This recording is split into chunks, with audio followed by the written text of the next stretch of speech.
हाँ बेटा, देखिए आपकी बोर्ड परीक्षा में सेंट्रल आइडिया लिखने के लिए आएगा। ठीक है, तो अभी से हम आपको बता दे रहे हैं कि ये पहला पार्ट जो आपका पोएम का है, माई मदर एट 66, इसका सेंट्रल आइडिया आपकी बोर्ड परीक्षा में 100% आएगा। 7 सेट बनते हैं, 5 सेट में इसका सेंट्रल आइडिया जरूर होगा।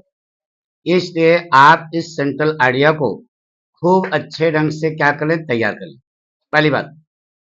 दूसरी चीज, तैयार करने के बाद आप इस क्वेश्चन को कैसे जवाब लिखेंगे, यह हम आज आपको यहां पर बताने जा रहे हैं। ठीक है, देखिए हमने अपनी स्टाइल से बच्चे को बताया, लिखा उसने क्या लिखा, देखिए बेटा 10वें नंबर पर आपका सेंट्रल आइडिया आता है। ऐसे लिखना कॉपी के बिल्कुल ऊपर, आंसर नंबर 10 सेंट्रल आइडिया।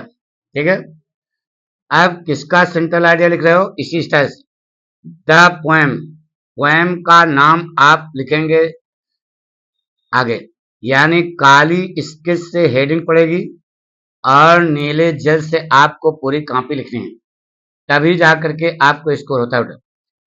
तो द पोएम लिखा, माई मदर एट 66। अब द पोएट, कवि, कवित्री का नाम है कमला दास। ठीक है, अब इसका सेंट्रल आइडिया देखिए, अगर इस प्रकार से आप कॉपी पे लिखे हो, कैसे, पहली लाइन जो है जोरदार होनी चाहिए। देखिए the central idea of the poem is that the poet is afraid of separation from her mother. ये देखो मेन पॉइंट है बेटा, इसको अंडरलाइन कर देंगे, the poet is afraid of separation from her mother. ठीक है, इतना आप जरूर लिख देना, यही मेन पॉइंट है आपका। ठीक है, because she is standing on the last stage of her life, क्योंकि वह अपने जिंदगी के अंतिम दहलीज पर खड़ी है। ये देखो, यह आपका मेन पॉइंट हो गया, इसको आप अंडरलाइन जरूर कर देना काली स्केच से। यहाँ तो काली है नहीं, लड़के ने लिखा है लेकिन अंडरलाइन नहीं किया, उसको हम बता दे रहे हैं। उसके बाद देखो सेम जो है जैसे हमने बताया पूरा उसने लिखा बेटा, देख रहे हो ना, ये देखिए, यानी जितना किताब में लिखा है उससे अलग हट करके पाठक स्टाइल लगी बेटा।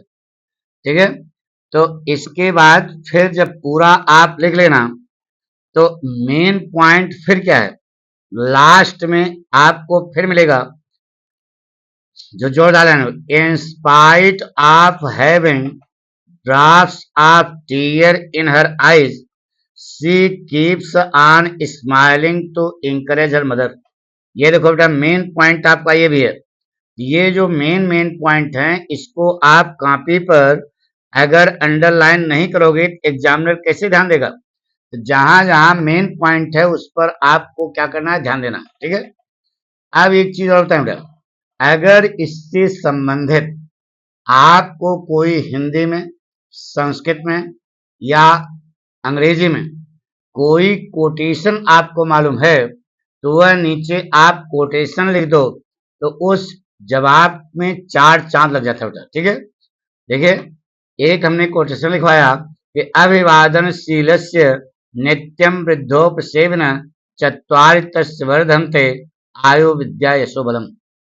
अभिवादनशील का अभिवादन करने से, नित्य ही वृद्ध की सेवा करने से उस व्यक्ति की 4 चीजें बढ़ती हैं, आयु, विद्या, यश और बल।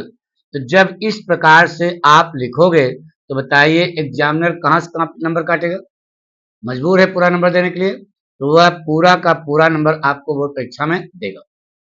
तो हम आपसे ये सलाह देते हैं कि पाठक स्टाइल से अगर आपने बोर्ड परीक्षा में लिखा है तो आपको निश्चित है कि 90+ अंक आपके परीक्षा में आएंगे अंग्रेजी में, पक्का। तो इस स्टाइल से आपको सेंट्रल आइडिया बोर्ड परीक्षा में लिखनी है। Thank you.